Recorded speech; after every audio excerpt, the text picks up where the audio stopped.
কোন কি দায়িত্বত আছে জেচিবি মানে জিচিপিয়ে মানে কি কোচবিহাৰ মানেতো এইটো ৱেষ্ট বেংগল হৈ গ'ল গতিকে মই কিয় খবৰ লওঁ চক মই যিমান দূৰ জানো অনন্ত মহাৰাজক ধৰ্মীয় গুৰু বুলি মই জানো কিন্তু অসমৰ ওপৰত যি ধৰণৰ কথা বাতৰি কাকতত প্ৰকাশ হৈছে সেই কথাবিলাক মই ভাবোঁ যে ব্যক্তিগত মানুহ এজনৰ কমেণ্টৰ ওপৰত আমি কোনো গুৰুত্ব দিয়াৰ প্ৰয়োজন নাই কাৰণ এইবিলাক ব্যক্তিগত পৰ্যায়ত বহুত মানুহে বহুত কথা কৈ থাকিব কিন্তু অসমৰ বিভাজন আৰু সম্ভৱ নেকি আপোনালোকে নিজে কওকচোন আজি যিমান এইটো কথা ক'ৰ পৰা হ'ব পাৰিব এইটোতো কেতিয়াও হ'ব নোৱাৰে কিন্তু কমতাপুৰ স্বায়ত্তশাসিত পৰিষদখনক আমি অসমৰ ভৌগোলিক সীমাৰ ভিতৰতে আমি শক্তিশালী কৰিব লাগিব মোৰ মনত ইমানো ইচ্ছা আছে যে বিটিআৰক বাদ দি কমতাপুৰ স্বায়ত্তশাসিত পৰিষদক অলপ মাটিৰ লেণ্ড ৰাইটছো আমি দিব লাগিব যাতে তেওঁলোকে খিলঞ্জীয়া লোকৰ ভূমিৰ অধিকাৰ ৰক্ষণাবেক্ষণ কৰিব পাৰে বিটিআৰটোতো বিটিআৰে চালে বিটিআৰক বাদ দি অবিভক্ত গোৱালপাৰা জিলাৰ যিবিলাক স্থান আছে তাৰ ৰাভা কাউন্সিলৰ জেগাত ৰাভাসকলক আৰু বাকী জেগাত কোচ ৰাজবংশী বা কমতাপুৰ স্বায়ত্তশাসিত পৰিষদক আমি লেণ্ড ভূমিৰ ওপৰতো অধিকাৰ দিব লাগিব গতিকে আমাৰ লক্ষ্য হ'ল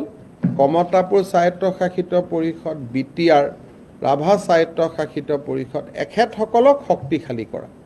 অসমখন বিভাজন কৰাটো আমাৰ লক্ষ্য নহয় বা সেইটো নহয়ও সম্ভৱো নহয়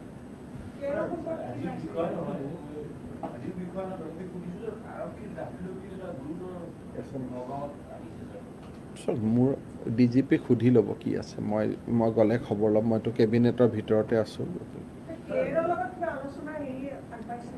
চাওক জীৱন সিংহ ডাঙৰীয়াৰ লগত মোৰ মাজে মাজে টেলিফোনত কথা হৈ থাকে কিন্তু সমস্যাটো হ'ল যে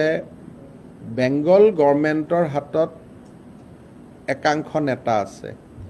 আন একাংশ নেতা অসম চৰকাৰৰ লগত যোগাযোগত আছে মই ভাবোঁ যে কেন্দ্ৰীয় চৰকাৰ পশ্চিমবংগ চৰকাৰ অসম চৰকাৰ তিনিওটা লগ হৈহে এইটো আলোচনা সম্ভৱ মই অকলে কৰিলে এইটো আলোচনা সম্ভৱ নহয় বেংগল গভৰ্ণমেণ্টে কৰিলেও কিমান সম্ভৱ হ'ব মই নাজানো সেইকাৰণে central government Bengal government Assam government তিনিটাৰে যৌথ প্ৰচেষ্টা হ'লেহে মই ভাবোঁ যে এই শান্তিৰ কথা বতৰা সম্ভৱ হ'ব আৰু এনেইতো আমি চবৰ লগতে কথা বতৰা পাতিয়ে থাকোঁ লগ পালে ফোন কৰিলে বা মই ফোন কৰিলোঁ এনেকুৱা কোনোবা দিনা তেওঁৰ কাষত ফোন থাকিলে তেওঁ মোক কৰিলে মোৰ কাষত ফোন থাকিলে মই কিবা কানেকশ্যন পালে তেওঁক কৰিলোঁ এইটোতো এটা কথা বতৰা পাতি থাকোঁ